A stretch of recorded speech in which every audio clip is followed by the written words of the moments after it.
Hello everyone, स्वागत है आप सभी का आपके यूट्यूब चैनल साइंस संग्रह में।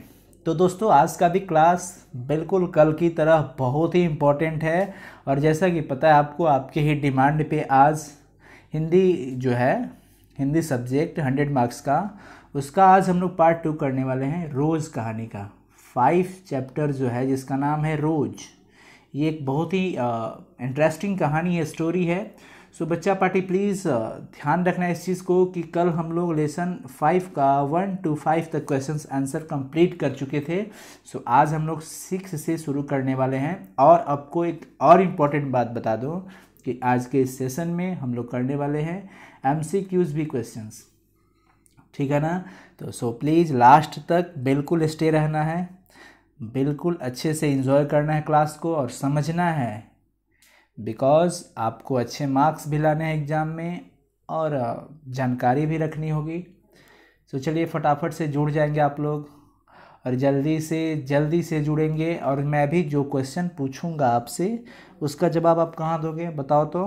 लाइव चैट में देना है। कहाँ पे देना है? लाइव चैट में। ओके।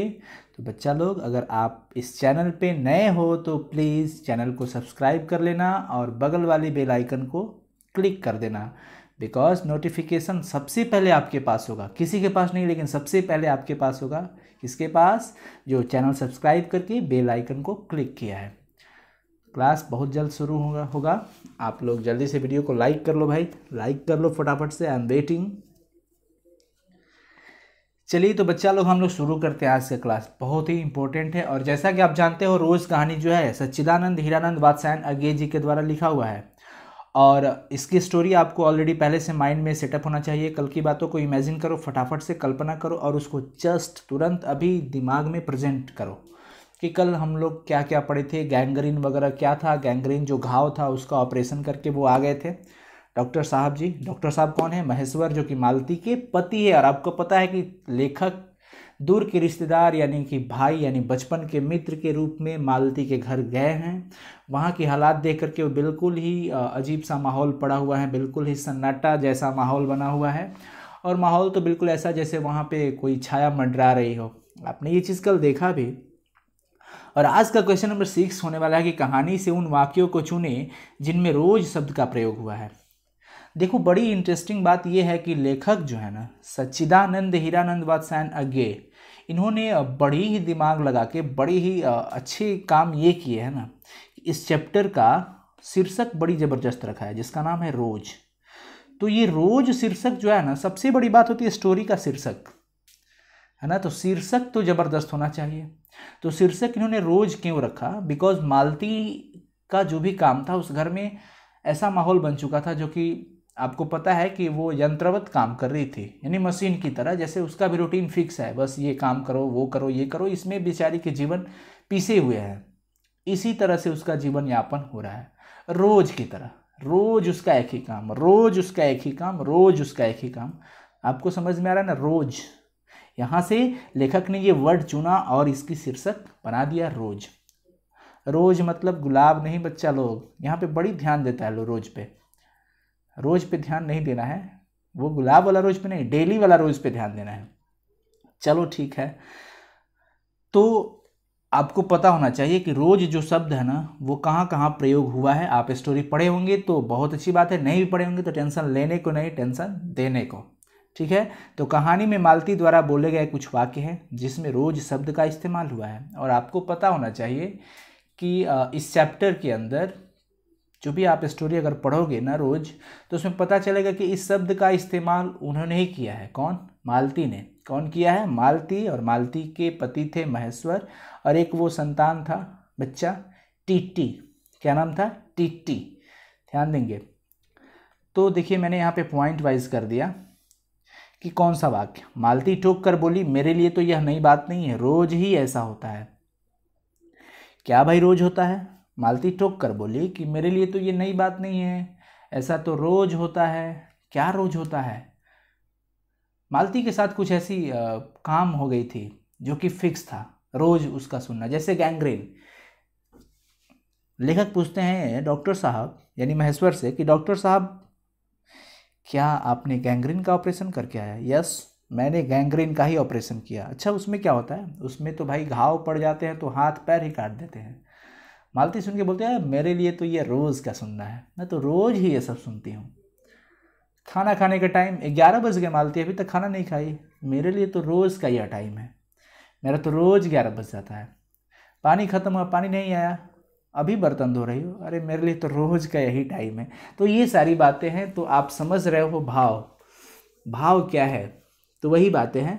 मालती एक कंडीशन आता है जहाँ पे टोक कर बोलती है कि मेरे लिए तो ये नई बात नहीं है, रोज़ ही ऐसा होता है। देखो यहाँ पे रोज़ इस्तेमाल हुआ, क्यों, पानी का क्या हुआ, रोज़ ही होता है, कभी वक्त पर नहीं आता, ये रोज़ का काम है, कभी पानी वक्त पे नहीं आता, है ना।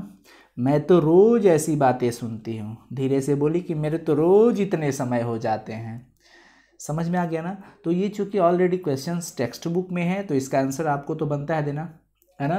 तो बच्चा पार्टी ये समझ में आया ना कि मालती ने इस चैप्टर के अंदर कहाँ कहाँ पे रोज शब्द का इस्तेमाल किया है। सो फाइनली वो आपके सामने अभी स्क्रीन पे है, फटाफट से आप स्क्रीनशॉट ले लो, क्योंकि कल बच्चा लोग बोले सर स्क्रीनशॉट के लिए समय दो। चलो 1 2 3 चलते हैं क्वेश्चन नंबर 7 की तरफ। फटाफट से बिल्कुल ध्यान देना है। आशय स्पष्ट करें, आशय मतलब आशा, पूरी भावार्थ बताना है, कहना क्या चाहते हैं। ये जो भी लाइन है ना, ये लाइन का मतलब क्या है, ये लेखक ने क्यों प्रयोग किया, कौन सी लाइन, जो आपको लाल कलर में दिखाई दे रहा है। मुझे ऐसा लग रहा था कि इस घर पर जो छाया घिरी हुई है वह अज्ञात रहकर भी मानो मुझे भी वश में कर रही है।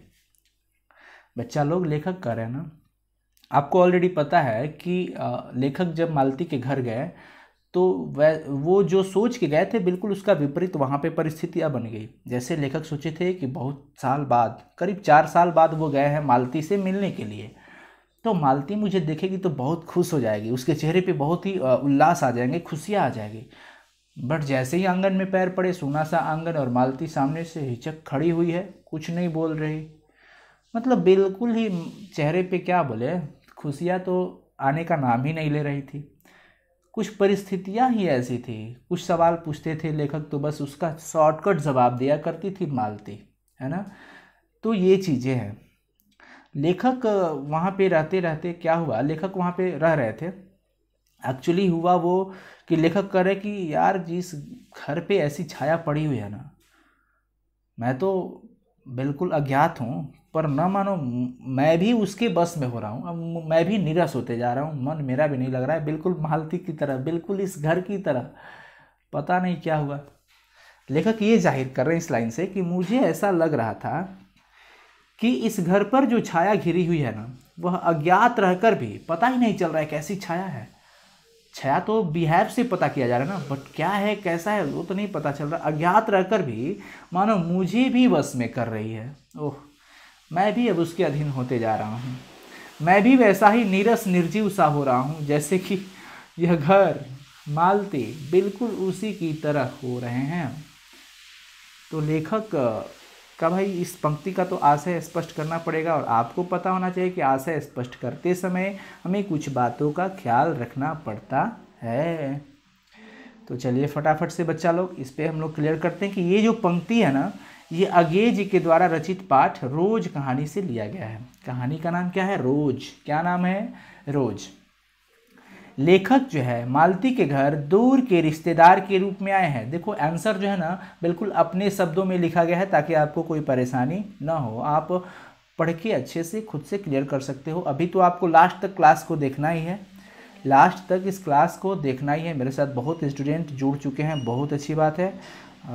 नाम किसका किसका रखूँ, खैर कोई बात नहीं। Thanks to all of you dear student, thanks to all of you. बहुत अच्छा से मेहनत करो आप लोग, बहुत अच्छे से स्टोरी समझो, खूब मन लगा के पढ़ो, अपना सपना साकार करो। बहुत बहुत धन्यवाद, खुशियाँ होगी हम लोग को, पर भूलना मत हम लोग को, ध्यान रखना। चलो, तो लेखक मालती के घर दूर के रिश्तेदार में आए हैं। अतिथि को यह लगता है, अतिथि कौन है आपको पता होना चाहिए, लेखक है। अतिथि कौन है, लेखक है। अतिथि को यह लगता है कि उस घर पर कोई काली छाया मंडरा रही है। बिल्कुल लग रहा है, क्यों लग रहा है, वो तो कल हम लोग बात किए थे ना इस पर। क्यों लग रहा है, बिकॉज वहाँ पे बिहेव ही कुछ इस तरह से बने हुए हैं, माहौल उसी तरह से बना हुआ है।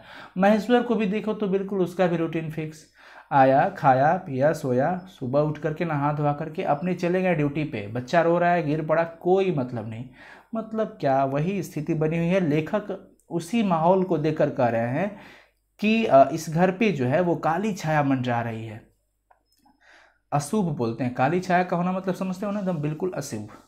लेखक को यह भी अनुभव हो रहा है कि लेखक भी उस माहौल में जकड़ते चले जा रहे हैं। बिल्कुल कहा गया है बच्चा लोग कि मनुष्य जो होता है ना वो सामाजिक प्राणी होता है। जिस माहौल में रखो वो उस माहौल का होता चला जाएगा, बिकॉज इफेक्ट आता है। होता क्या ना, एक्चुअली साइंस का रूल है कि नेचर जो है ना, नेचर क्या करता है, किसी भी ऑब्जेक्ट को इक्विलिब्रियम में रखना चाहता है। नेचर का ये रूल है कि वो किसी भी ऑब्जेक्ट को इक्विलिब्रियम में रखना चाहता है। सो फाइनली अगर एक सोसाइटी है, वो सोसाइटी जो भी है जैसा भी है ठीक है, बट अगर आप दूसरे माहौल से होकर के वहाँ पे एंट्री कर रहे हो तो इनिशियली शुरू में आपको उतना इफेक्ट नहीं आएगा, लेकिन धीरे धीरे रहते रहते आप भी उस सोसाइटी के अनुसार बिल्कुल ही ढल जाओगे। बिकॉज मनुष्य सामाजिक प्राणी है और जिस समाज में वो रहेगा वहाँ का असर तो पक्का ही पक्का पड़ने वाला है। तो फाइनली लेखक को भी वह क्या कैसा अनुभव हो रहा है कि लेखक भी उस माहौल में क्या हो रहे हैं, जकड़ते चले जा रहे हैं। सुनो, बिल्कुल ध्यान से सुनो, बहुत मजा आएगा, क्लास लास्ट तक देखना है। वह भी उसकी जकड़ में आकर बड़ा नीरस और निर्जीव सा हो रहा है। कौन? लेखक। लेखक को ऐसा लग रहा है कि यार मेरे अंदर वो उमंग, वो खुशियाँ बिल्कुल ही मरते चली जा रही है। बिकॉज वो उस जगह पे है जहाँ पे खुशियों का कोई मतलब ही नहीं। वहाँ बस यही काम है, हाँ भाई सुबह हुए, ये काम है, वो काम है, ये दिस दैट, बस इतना करने में ही पूरे दिन निकल गए।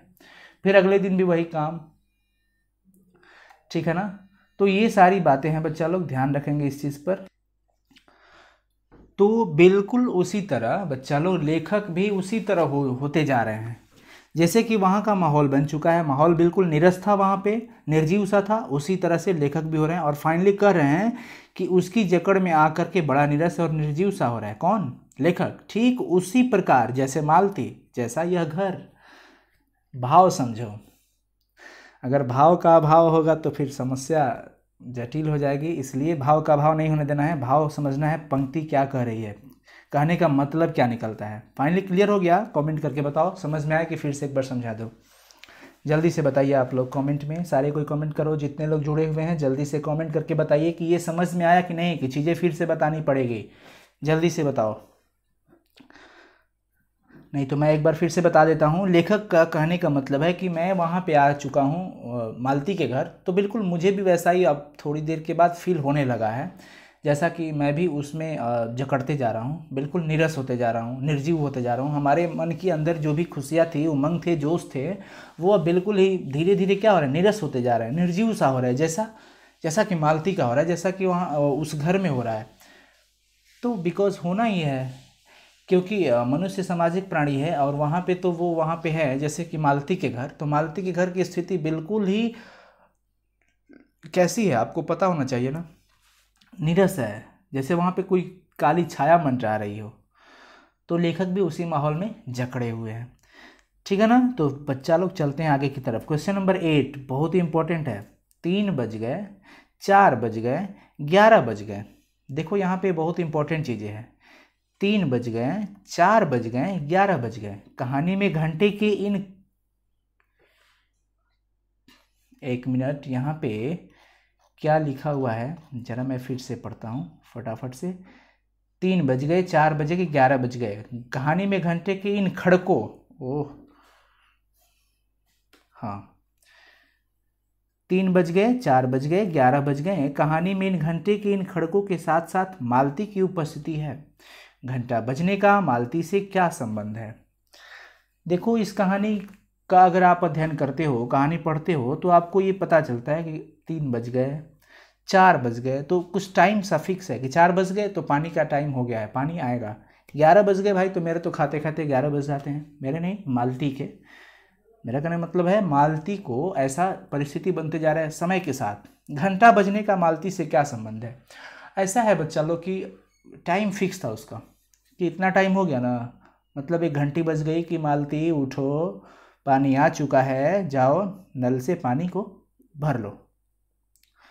देखो उस भाव को हम समझते हैं। इससे यह स्पष्ट होता है कि मालती हर समय घंटा गिनती रहती थी, मतलब समय गिन रही थी, क्योंकि समय काटे नहीं करता था। बताओ इंसान ही तो है वो, उसकी ज़मीर मरती जा रही है, वो अंदर ही अंदर कुछ झेल रही है, भोग रही है, कष्ट सह रही है। समय कटे नहीं कट रहा है पर वो काट रही है। साथ ही उसके आगे की योजना पर भी काम करना होता है। अभी बैठी है, सोच रही है कि समय कटे कटे, फिर वेट कर रही है कि 4 बजेगा तो पानी आएगा, मैं पानी भरूंगी, फिर जाऊंगी शाम को, ये आएंगे मतलब कौन आएंगे, महेश्वर साहब आएंगे, तो बाकी के काम आगे बढ़ेंगे।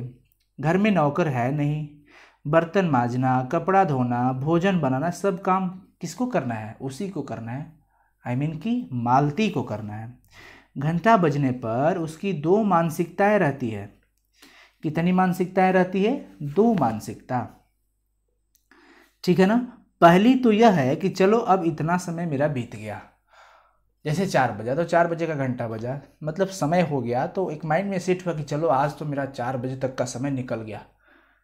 अब दूसरी सोच क्या रहती है कि चलो अब यह काम मुझे करना है, अब तो 4 बज के 4 बजे तक का समय निकल गया, अब मुझे पानी भरना है, मतलब बीते हुए समय का भी ख्याल और आगे आने वाले कामों का भी ख्याल। यहाँ पे 2 बातें बच्चा लोग।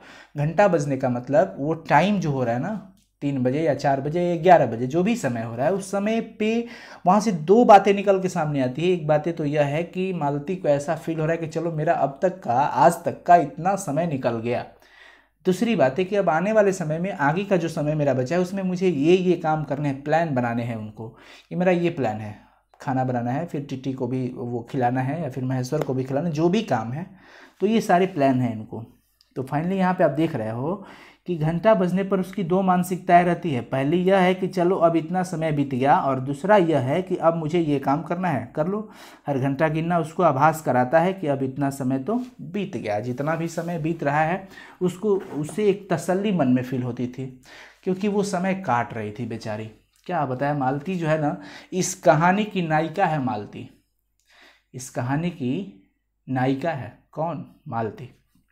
चलो बच्चा लोग, तो 8 नंबर भी क्वेश्चन क्लियर हो चुके हैं।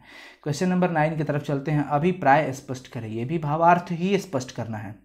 मैंने देखा पवन में चीड़ के वृक्ष, मैंने देखा पवन में चीड़ के वृक्ष, गर्मी से सूख कर मटमैले हुए चीड़ के वृक्ष धीरे धीरे गा रहे हैं कोई राग जो कोमल है किंतु करुण नहीं, अशांतिमय है किंतु उद्वेगमय नहीं।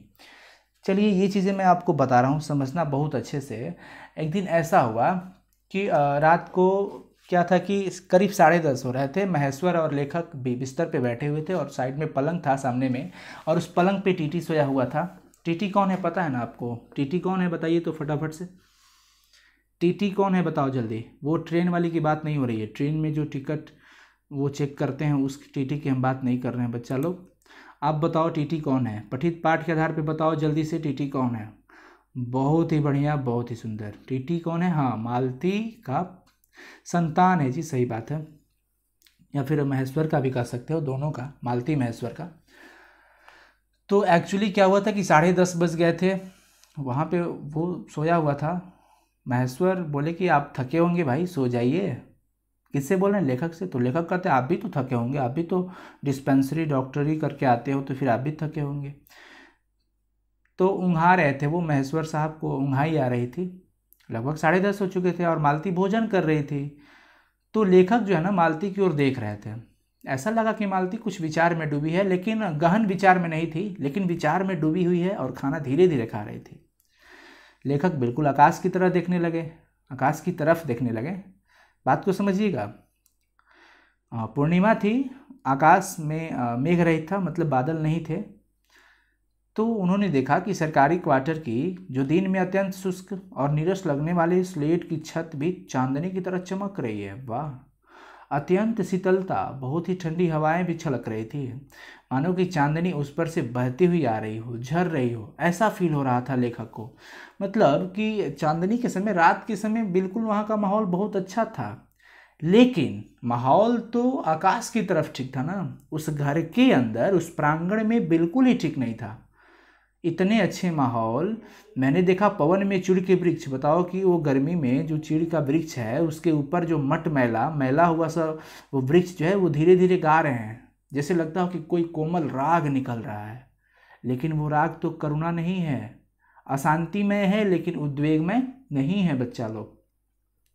ये सारी चीज़ें हैं। उन्होंने देखा कि धुंधले नीले आकाश के पट पर जो चमगादड़ है उड़ान से चक्कर काट रहे वे भी बड़ी सुंदर दिखाई दे रहे थे। तो लेखक को वो सारा चीज़ बड़ी अच्छे नज़रिया में दिखाई दे रहा था। लेकिन सौभाग्य लेखक का है, लेकिन दुर्भाग्य किसका है? मालती का, कि ये सारी चीज़ें मालती के लिए नहीं बना। मालती के लिए तो रोज़ वही काम है, रात को 11 बजे खाना खाओ, दिन भर किसी तरह काट करके 4 बजे तक पानी भरो, मतलब दिन भर का बेचारी का रोज़ का नियत हो गया था समय। तो ये सारी चीज़ें यहाँ पे होने वाली है। जैसा कि आप देखो, प्रस्तुत पंक्तियाँ अज्ञेय जी के द्वारा रचित रोज कहानी से ली गई है। लेखक यह बताना चाहते हैं कि एक दिन, मैं स्टोरी बता रहा हूँ, देखो अभी भी बताया आपको कि रात करीब 10:30 बज रहे थे, मालती खाना खा रही थी, वो भी कुछ विचारों में डूबी हुई थी। लेखक आकाश की ओर देखने लगे। पूर्णिमा थी लेकिन आकाश अनभ्र था। अनभ्र का मतलब मेघ रहित, बादल नहीं था। लेखक बहुत सारे सुखमय स्थिति की कल्पना कर रहे थे। लेखक जो है ना, बहुत सारे सुखमय स्थिति की क्या कर रहे हैं? कल्पना कर रहे थे। लेकिन दुख की बात है कि वो सुखमय पल मालती के लिए नहीं था। मालती के तो चेहरे पे बिल्कुल ही उदासी पड़ा हुआ था। मालती ने वे सब कुछ नहीं देखा जो बातें लेखक ने देखा, जो बातें कल्पना किया लेखक ने। लेकिन बहुत ही दुर्भाग्य है कि वो चीज़ें मालती को दिखाई नहीं देता है। मालती का तो जीवन अपनी रोज़ की नियत गति से बहा जा रहा था। नियत गति से, फिक्स है, जो समय नियत है, कांस्टेंट है कि इसी टाइम पे मेरा ये काम होने वाला है, मेरा तो रोज़ इतना ही बच जाता है ना। उसी तरह से रोज़ की नियत गति से बहा जा रहा था। और एक चंद्रमा की चंद्रिका के लिए, चांदनी रात के लिए, एक संसार के लिए वो समय रुकने को तैयार नहीं था। मालती के लिए रुकने को तैयार नहीं था, वो भी निकल रहा था। तो ये बड़ी इमोशनल सी चीज़ें थी थोड़ा सा, बट इमोशनल होने को नहीं, बिल्कुल मज़े लेने को और समझने को। क्लियर हो गया ना? चलते हैं इस, ये 9 नंबर का क था। ख पार्ट पे समझते हैं, बहुत ही इंपॉर्टेंट है। इसको तो मैं बहुत अच्छे से समझाऊंगा। वैसे तो सब समझा रहा हूँ अच्छे से ही, हमको ऐसा फील हो रहा है, बट आपको कैसा लग रहा है आप तो खुद से बता सकते हो। इस समय मैं यही सोच रहा था कि वही उद्धत और चंचल मालती आज कितनी सीधी हो गई है, शांत और एक अखबार के टुकड़े को तरसती है। यह क्या है? हाँ, तो देखो एक आपको बचपन की बातें बताता हूँ मैं, अपना नहीं, लेखक का और मालती का। ऐसा था, इस पंक्ति के माध्यम से लेखक यह बताना चाहते हैं कि जब वो बचपन में मालती के साथ पढ़ते थे, देखो आपको आंसर कहीं मिल जाएगा, आंसर पढ़ लेने से काम नहीं चलेगा, आप समझो उसको। अगर कोई बंदा समझा रहा है ना, तो वो बहुत अच्छे से क्लियर होता है। हमको लगता है कि आई होप कि वो बहुत दिनों तक याद रहता है। जैसे आप एक कोई फिल्म देख लो, तो फिल्म की स्टोरी आप देख के इमेजिन करते हो ना, तो बड़ी अच्छे से याद हो जाता है। अगर कोई सुनाता है तो थोड़ा सा दिस दैट, लेकिन वो जो, इसलिए आप केवल आंसर के चक्कर में ना पड़े, भाव को सुनिए, समझिए, तब आपको आंसर पक्का क्लियर होगा। और कोई ज़रूर नहीं कि सर ने जो लिखवाया उसी को मैं लिख दूंगा, नहीं, आप मेरे बातों को समझो तो आप समझने के बाद खुद से अपना एक शब्द बना सकते हो, भाव वही होंगे, ठीक है ना। तो पढ़ाई क्या हुआ था कि जब वो बचपन में मालती के साथ पढ़ते थे, तो वही मालती पढ़ाई न कर पाने के बजाय पीट जाती थी। पढ़ाई नहीं करती थी, बिल्कुल ही चंचल थी, पढ़ाई नहीं करती थी, मार खा जाती थी वो। क्या हुआ कि एक बार मालती के पिताजी ने उसे एक पुस्तक ला कर दी कि रोज 20 पन्ना पढ़ा करो, नहीं तो मार मार कर चमड़ी उधेड़ दूंगा।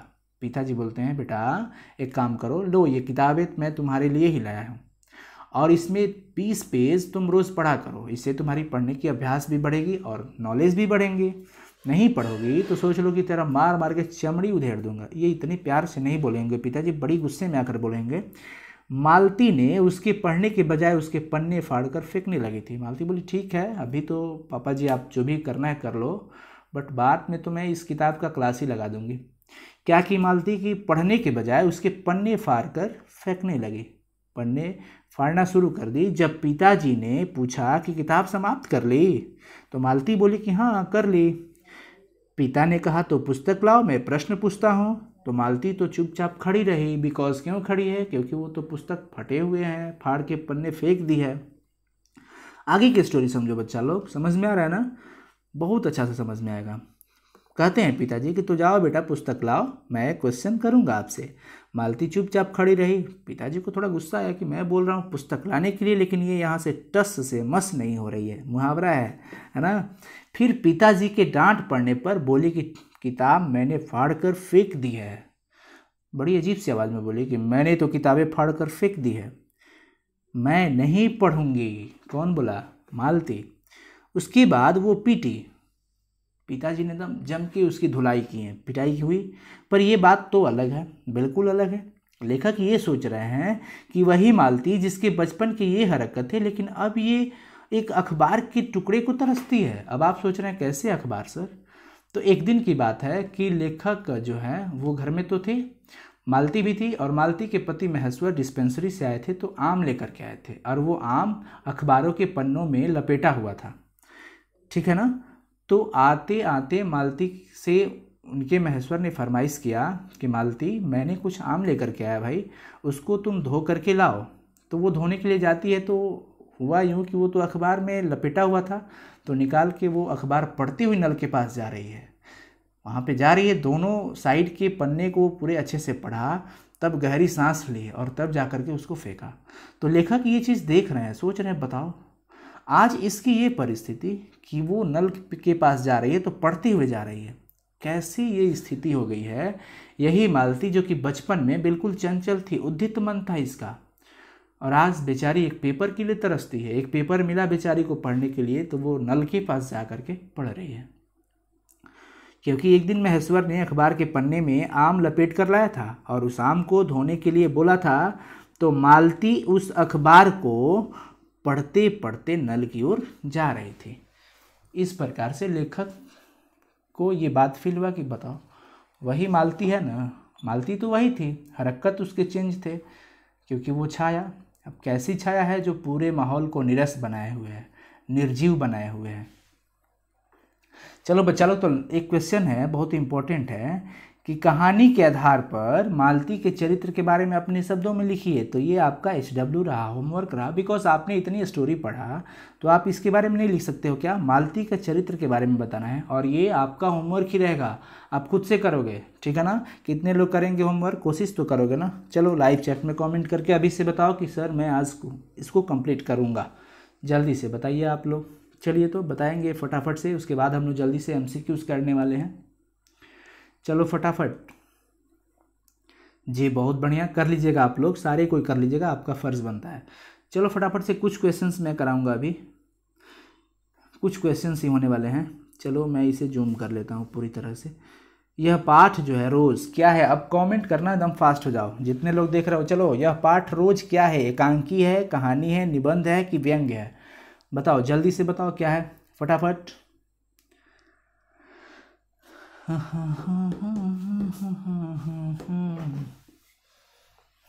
चलिए बताइए। जी हाँ, बहुत सुंदर, कहानी है। क्या है? कहानी। पढ़ रहे हैं कब से हम लोग की रोज़ क्या है? कहानी है। बहुत ही बढ़िया, बहुत ही सुंदर। चलो क्वेश्चन नंबर 2 पे चलते हैं। महेश्वर की पत्नी का नाम क्या है बच्चा लोग? महेश्वर की पत्नी, कौन से महेश्वर? इस पठित पाठ के आधार पे बताना है, ऐसा नहीं बता देना तुम्हारे घर के अगल बगल में जो महेश्वर होंगे, अब जाकर उनसे पूछना नहीं है कि महेश्वर भैया आपकी पत्नी का नाम क्या है, पिटाई भी पड़ सकती है। ऐसा काम नहीं करना है आपको। पठित पाठ के आधार पर जो लेसन आप पढ़े हो उसके बेस पे बताओ कि महेश्वर की पत्नी का क्या नाम है। मालती, लालती, प्रभावती, कलावती। चलो फटाफट से, इसका सफिक्स तो एकदम सेम जा रहा है। मालती, लालती, प्रभावती, कलावती, ऑप्शन सही आने लगे हैं, कई आ चुके भी हैं। बहुत ही सुंदर बच्चा लोग, ऑप्शन ए करेक्ट होगा, ऑप्शन ए करेक्ट होगा। क्यों ए करेक्ट होगा? बिकॉज मालती ही नाम था, ठीक है ना। चलो बहुत ही बढ़िया। क्वेश्चन नंबर 3 की तरफ चलते हैं कि रोज़ कहानी की नायिका कौन है? मैं आपको बताया, मैं आपको स्टोरी में बताया, जल्दी से बताओ रोज़ कहानी की नायिका कौन है? सालवती, लीलावती, मालती, चंपा। चलिए फटाफट से बताएंगे, बड़ी गर्मी है। देखो आप लोग वीडियो को शेयर कर देना भाई, शेयर ज़रूर कर देना प्लीज़, बिकॉज़ आपके लिए कुछ हम कर रहे हैं तो हमारे लिए भी आपको कुछ करना है, और मेरे लिए क्या कर रहे हैं, बस वही हम चाहते हैं कि हर घर में शिक्षा का दीप जले। जो बच्चे इससे वंचित रह जा रहे हैं, या तो फिर आर्थिक स्थिति के कारण या कुछ अन्य कारण, तो वो सारे कारणों को दूर करके उनके घर में शिक्षा का दीप जलाइए, आपका भी सहयोग होगा, योगदान होगा। चलिए मालती होगा, क्या होगा? मालती। बहुत ही सुंदर, ऑप्शन सी करेक्ट है। बात करते हैं बच्चा लोग क्वेश्चन नंबर 4 की। बहुत ही इम्पोर्टेंट, बहुत ही इम्पोर्टेंट, कि रोज़ कहानी के घंटे की किस धड़कन के साथ समाप्त होती है? 4 3 2 11। जो कहानी थी वो मैंने आपको स्टोरी में पढ़ के बताया था कि लास्टली वो किस घंटे के कितने पे, 4 पे, 3 पे, 2 पे, क्या 11 पे, कि किस पे वो क्या हो रहा है, समाप्त हो रहा है। चलिए जल्दी से बताएंगे आप लोग फटाफट से क्या होगा। वेरी गुड, नहीं ऑप्शन डी करेक्ट है, 11 होगा। क्या होगा, 11। जल्दी से बताइए फटाफट से क्या होने वाला है, ऑप्शन डी। अब तो मैं बता दिया करेक्ट। बात करते हैं क्वेश्चन नंबर 4 की। क्वेश्चन नंबर 4 क्या है कि मालती महेश्वर की संतान का क्या नाम है। चलिए फटाफट से जल्दी से बताएंगे आप लोग, जल्दी से। बहुत सुंदर, टिट्टी, ऑप्शन सी करेक्ट है। अब ये तो पता है कि मालती का पति क्या है, मालती का पति क्या है, देख रहे हो ना। चलो जल्दी से बताओ, डॉक्टर, वकील, प्राध्यापक की अभियंता, जल्दी फटाफट से।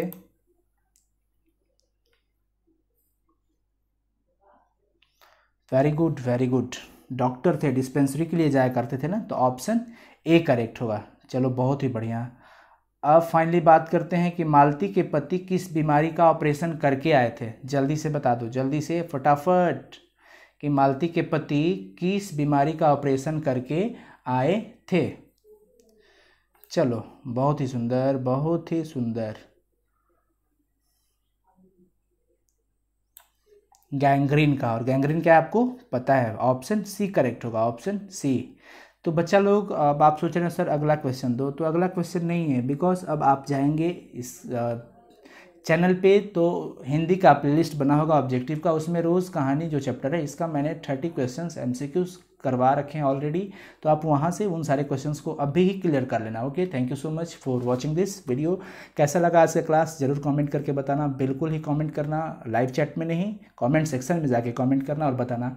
और प्लीज़ अगर अच्छा लगा हो तो लाइक, चैनल को सब्सक्राइब जरूर कीजिएगा और बेल आइकन को जरूर इनेबल कर लीजिएगा, और वीडियो को शेयर जरूर कीजिएगा, अपने दोस्तों तक जरूर पहुंचाइएगा। Thank you so much. और कल सुबह के 9 बजे जो क्लास होने वाला है उसमें ज़रूर रहना है, बिकॉज वहाँ पे केमिस्ट्री के 50 MCQs MVVI क्वेश्चंस कराए जाएंगे केमिस्ट्री के। सो 9 बजे जरूर रहिए। Very good, thank you so much. Okay, bye bye bye to all of you and good night to all of you.